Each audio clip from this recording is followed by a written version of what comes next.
Let's speak to Ori Goldberg now, as a political commentator on Israel. He joins us from Tel Aviv. A really important point made by my colleague Noor Ode there in Amman, basically implying that Benjamin Netanyahu is trying to avoid negotiating an end to the war while simultaneously threatening the seizure of land in Gaza in order to put pressure on Hamas. It does beg the question, where is the ceasefire in any shape or form by way of a deal right now? Oh, I think the ceasefire is still very much there. And I think Prime Minister Netanyahu can't do anything but constantly try to turn up the volume, hoping his speaker doesn't burn out before he reaches maximum power. That's all he has. He can only escalate now. Given that, I know that talks are still ongoing between Hamas and the mediators. I know, obviously, that the Americans are speaking to Jerusalem, to the Israelis. I don't know what the timeline is for the potential ceasefire, but Netanyahu's promised explosion is not feasible, not just according to Israeli terms, but according to American terms, according to Arab League terms. This isn't really something he can do, annex pieces of Gaza, unless Hamas gives back the hostages. It's a meaningless statement, but it certainly scores a lot of points on the bravado scale as far as his base is concerned. What sort of a reaction would a larger scale, potentially longer-term Israeli military offensive in Gaza generate from the Israeli public? How would they react to that suggestion?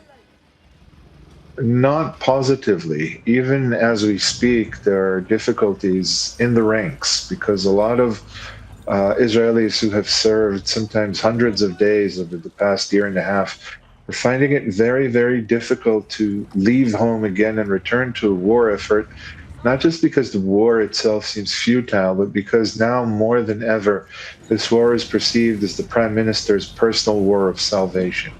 The internal fault lines that separate various Israeli social sectors from each other are as pronounced as they have ever been.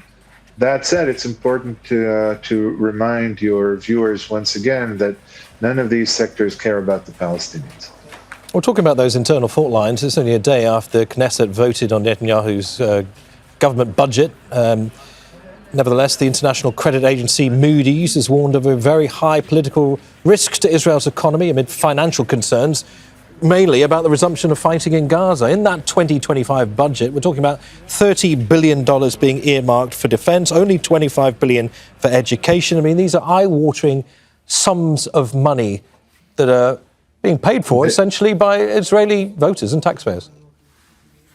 That's very true. And the $30 billion earmarked for security, for defense, are not the only funds that will be transferred to the defense establishment. It's obvious that there will be other funds diverted that way. And it's becoming very obvious that every shekel that goes towards the financing of this war is a shekel that is taken out of the pockets of Israeli taxpayers.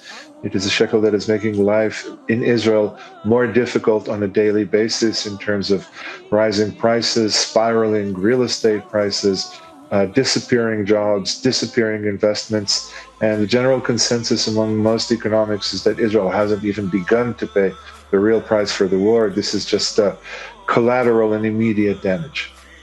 Ori Goldberg, good to hear your thoughts. Many thanks for joining us. Thank you. Make sure to subscribe to our channel to get the latest news from Al Jazeera.